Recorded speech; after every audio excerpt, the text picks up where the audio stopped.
সন্ধ্যা মানেই তো নাস্তা। চলো বন্ধুরা, দুটো ডিম দিয়ে এরকমই সুন্দর নরম সফট রেসিপি বানিয়ে নিই। হ্যাঁ, আজকে আমি দুটো ডিম দিয়ে এই সুন্দর পরোটাটা বানিয়েছি, আর সেই রেসিপিটাই আপনাদের সাথে শেয়ার করব। হ্যালো গাইস, আসসালামু আলাইকুম। আপনারা সবাই কেমন আছেন? আশা করি সকলেই ভালো আছেন। Welcome Shaheen viral recipe. আজকে আমি করব নাস্তা। ফার্স্টে আমি একটা আলু নিয়েছি, আর এই আলুটাকে ভালো করে ছিলে নিয়েছি। দেখতে পাচ্ছ বন্ধুরা, আলুটা ছিলা হয়ে গেছে। এবার যে ছিলার এটা দিয়ে আমি ভালো করে প্লেন করে এক সাইড ছিলে রেখে দিয়েছি।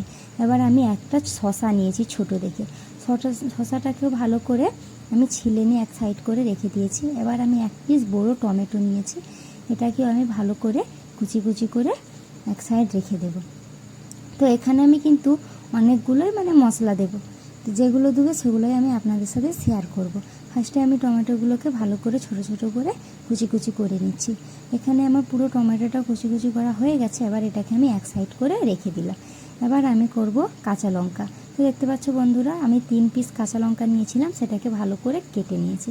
এবার আমি 2 পিস পেঁয়াজ নিয়েছি, নিয়ে পেঁয়াজটাকেও ঠিক একইভাবেই ছোট ছোট করে কুচি কুচি করে নিলাম।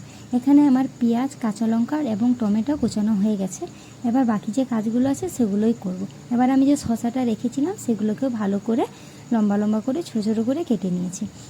তো আমি একসাথে এবার এটাকে ভালো করে ঢেলে নেব একটা জামের মধ্যে, কারণ এইটাই আমি মশলাগুলো মাখিয়ে নেব। তো এবার আমি দিয়ে দিচ্ছি অল্প করে লবণ, একটু হলুদ গুঁড়ো, আর দিচ্ছি ধনিয়া গুঁড়ো। ধনিয়া গুঁড়ো দিলে যাতে ভালো লাগে, সেন্ট লাগবে তাই জন্য। আর আমি আলুটাকে যে আগে থেকে একটু সেই ছিলে রেখেছিলাম, কত সুন্দর ধুয়ে আমি ছেঁকে দিয়ে দিয়েছি। এবার 1 কাপ ময়দা ওর মধ্যে দিয়ে এবার আমি 2 পিস ডিম নিয়েছি।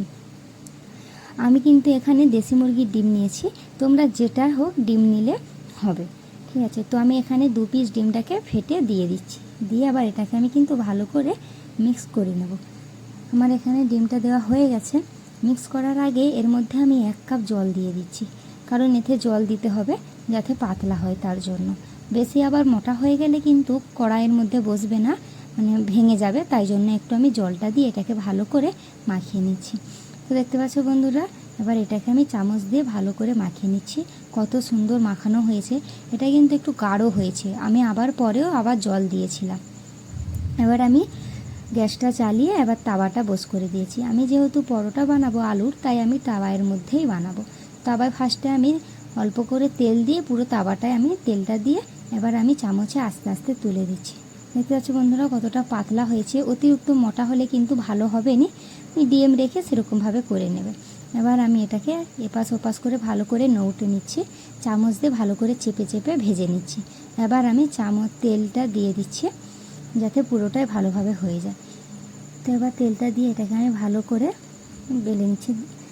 তো আমার এখানে এক এক করে আমি সবগুলো রেখেছি। দেখতে পাচ্ছ কত সুন্দর হয়েছে, খেতেও কিন্তু খুব মজা। একবার বাড়িতে বানিয়ে দেখবে, খেতে এত টেস্ট, একবার বানালে আবার বানাতে ইচ্ছা করবে।